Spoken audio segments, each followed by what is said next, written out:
मंत्र पूर्ण हो जाता है फिर से ये सुमेरु यहाँ पे आता है। तो कभी भी इसे क्रॉस नहीं करना कि दूसरा माला करना है फिर से वापस इस तरह ना। ये मंत्रों का जप हमें कैसे करना चाहिए, बहुत सारी बहनों ने पूछा था। तो मंत्रों का जप करने की विधि मैंने एक वीडियो दी है, आप सभी वो नहीं देखते हैं। दोस्तों सबसे रिक्वेस्ट है जब भी आप आए चैनल पर पहली बार तो जो पुरानी वीडियोस हैं वो आप जरूर देखें, बहुत ही ज्ञानवर्धक है और बहुत मेहनत करके सभी बनाई गई हैं।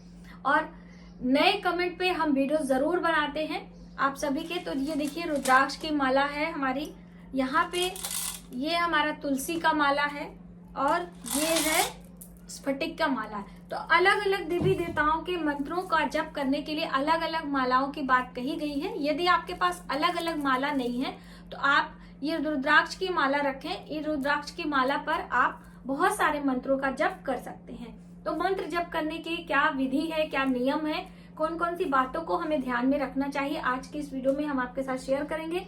लेकिन माला के साथ में आपको ये जो जप माली है इसे आपको जरूर रखना चाहिए।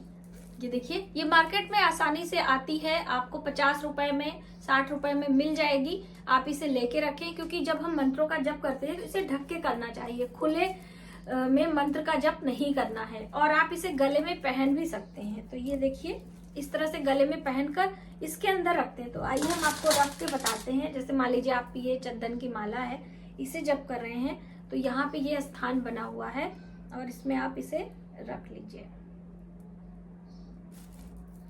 ये। और यहाँ से ये उंगली निकालने वाला स्थान, क्योंकि ये वाली उंगली हम उसमें मंत्रों का जप करते समय इस्तेमाल नहीं करते, और ये आप जप कर लीजिए। और आप इसमें माला रख भी सकते हैं इस तरह से, जैसे मंदिर वगैरह आप गए हैं तो वहां पे इस तरह रख सकते हैं। और कौन सी बातें हमें ध्यान में रखनी होती हैं माला जप करते समय वो हम जानते हैं। तो देखिए दोस्तों, तो आप जब भी मंत्रों का जप करें हो सके तो खाली पेट। इसीलिए देखिए आपका मन नहीं लगता, बहुत सारे लोग कहते हैं पूजा में मेरा मन नहीं लगता है। तो पूजा में बहुत सारी चीजें आपके दिमाग में चलती रहती हैं, इसीलिए प्राणायाम अनुलोम विलोम की बात कही गई है। तो आप एक आसन लगाकर बैठ जाएं, अपने देवी देवताओं के अनुरूप आप ये माला चयन करें और मंत्रों का चयन करें। उसके बाद प्रारंभ करें। अब मंत्र जप करने की क्या विधि है, तो जब भी हम मंत्रों का जप करते हैं तो नमः लगाते हैं, और जब भी हम हवन करते हैं तो स्वाहा लगाते हैं। ये मैंने आपको एक वीडियो में भी बताया था। तो आइए ये वाली माला से, कोई भी माला से आप जप कर रहे हैं विधि आपकी सेम होनी चाहिए। तो ये रुद्राक्ष की माला पर हम जानते हैं, तो ये है हमारी रुद्राक्ष की माला। देखिए जिसके पास माला नहीं है वो उंगलियों पर भी जप कर सकते हैं, ऐसी बात नहीं है कि आप माला के बिना मंत्रों का जप नहीं कर सकते। लेकिन माला से आप जप करेंगे तो सबसे पहले तो आपका मन काउंटिंग में नहीं रहेगा, कितनी बार हमने किया, क्या है, कैसे। और उसके साथ साथ देवी देवताओं की प्रसन्नता अधिक मिलती है। और ये जो ये धागे से बना होता है, ये फ्लावर जैसा, इसे कहते हैं सुमेरु। सुमेरु को कभी क्रॉस नहीं करना चाहिए, यानी कि लांघना नहीं चाहिए। ये गुरु का आशीर्वाद होता है, इसीलिए गुरु मंत्र जब भी आप ले लें तो आपको गुरु मंत्र का जप जरूर करना है। बिना जप किए आपको शयन या फिर भोजन आदि नहीं करना होता है, ये नियम के अंतर्गत है। मान लीजिए आपने गुरु मंत्र नहीं लिया है, आपने किसी को गुरु को बना भी लिया है, जैसे भगवान शिव को, भगवान विष्णु को गुरु लोग बना लेते हैं। अब देखिए गुरु हमारे अच्छे भी होने चाहिए, सच्चे भी होने चाहिए, उनकी पहचान करने की हमारी क्षमता भी होनी चाहिए, बहुत सारी बातें होती हैं। तो इस तरह से माला हम पकड़ेंगे, और जो ये हमारी मिडिल फिंगर है जिसे मध्यमा उंगली कहते हैं, उसी के ऊपर आपको टिकाना है। आप चाहे तो इस पे भी टिका सकते हैं, लेकिन उतना कंफर्ट नहीं रहता, इसलिए मिडिल फिंगर पे ज्यादा आसानी होती है। और ये वाली उंगली आपको हटा देनी है। तर्जनी उंगली का इस्तेमाल ना ही हमें सूर्य देव को जल देते समय करना है, और ना ही हवन करते समय करना है, और ना ही मंत्रों का जप करते समय। ये सभी जगह तर्जनी उंगली आपको हटा के रखनी है। छोटी वाली उंगली का भी इस्तेमाल हमें नहीं करना है, लिटिल फिंगर का।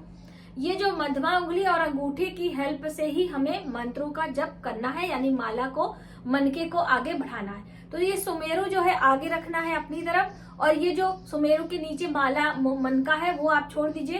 पहला मनका ये देख सकते हैं, बिल्कुल अच्छे से आपको दिखाएंगे, ये इस तरह से आगे। ये जैसे मंत्र आपने लिया है ओम दुम दुर्गाय नमः। अब जब आपका मंत्र ये कंप्लीट हुआ, अब अंगूठे से आपको नीचे सरकाना मनके को, दूसरे के ऊपर अंगूठा रखना है और फिर से मंत्र को बोलना है। अब कई लोग पूछते हैं क्या हम जोर जोर से बोलें, धीरे से बोलें? तो मंत्र हमेशा मन में करना चाहिए। मानसिक रूप से किया गया मंत्रों का जप हमारे लिए ज्यादा लाभकारी होता है। इसीलिए आंख बंद करने के लिए भी कई लोगों ने पूछा था। तो आंख जब हम बंद करते हैं और जो दोनों भाव के बीच में आज्ञा चक्र होता है उस पे हम ध्यान केंद्रित करते हैं। उसके बाद जिस देवी देवता के निमित्त हम व्रत कर रहे हैं उसका ध्यान यहाँ पे करते हुए हम जप करते रहते हैं।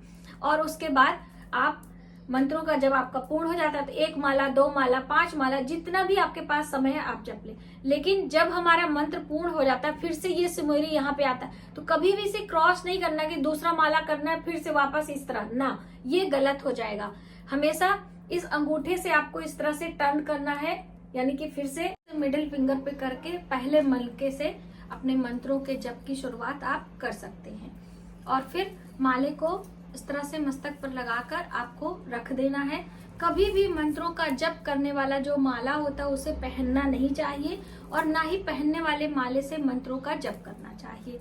माला को पहनकर कभी भी सोना नहीं चाहिए, वरना आपके निद्रा में अवरोध उत्पन्न होता है।